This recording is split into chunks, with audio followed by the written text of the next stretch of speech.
Today I will go over 2017 Junior CCC Problem J1 Quadrant Selection. First I will go over the question and then I will show you the answer. So here we have a question. You have to find out which quadrant a given set of coordinates is in. So this is pretty simple, as you just need to figure out which quadrant has which numbers as negatives and which numbers are positives. For example, quadrant 1, both numbers are positives. Quadrant 4, first number is positive, second negative. Quadrant 3, both are negative, and so on. So you just need to figure out whether something is bigger than 0 or not.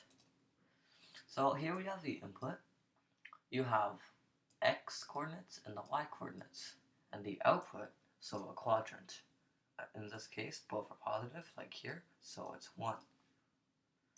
So here's the program. We have two variables, x and y, so coordinates.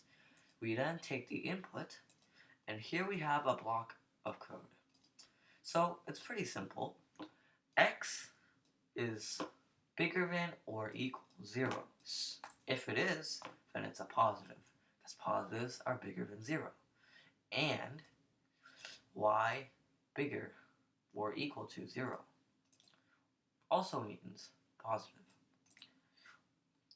If both are positive, cancel out 1, like this. Here we have a second one. If x is smaller than 0 or negative, the AND statement, y bigger than 0, then we have quadrant 2, negative, positive. And then we have if x is negative and y smaller than 0 or negative, cancel out 3, both numbers are negative. And the last one, x bigger than 0, positive, and y smaller than 0, negative, cancel out 4. Simple. Thanks for watching.